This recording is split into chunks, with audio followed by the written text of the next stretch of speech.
gioia, molto probabilmente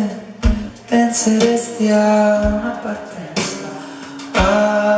se vivessi solo di inizi, di citazioni da prima volta, quando tutto ti sorprende e nulla ti appartiene ancora. Penseresti all'autore del libro nuovo, a quello di vernice fresca,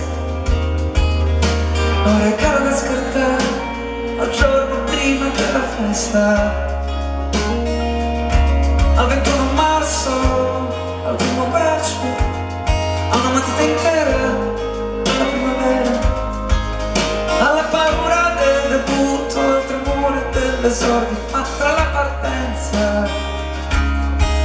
e il traguardo in mezzo c'è tutto il resto, e tutto il resto è giorno dopo giorno, e giorno dopo giorno silenziosamente costruire, e costruire è sapere e poter rinunciare alla perfezione.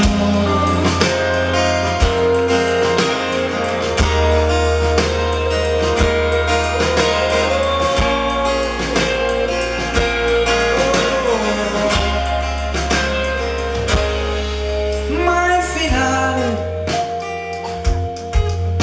è di certo più teatrale, così di ogni storia ricordi solo la sua conclusione.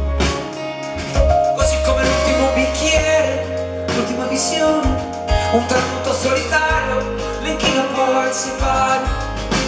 ma tra l'attesa e il suo compimento, tra il primo tema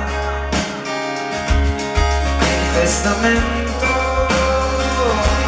in mezzo c'è tutto il resto, e tutto il resto è giorno dopo giorno, e giorno dopo giorno è silenziosamente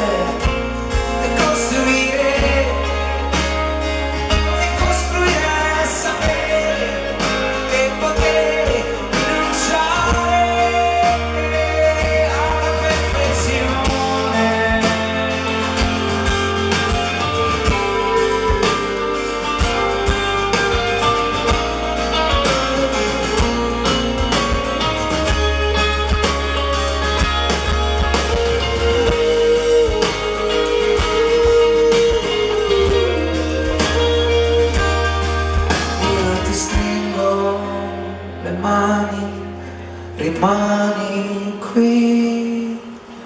cadrà la neve a breve.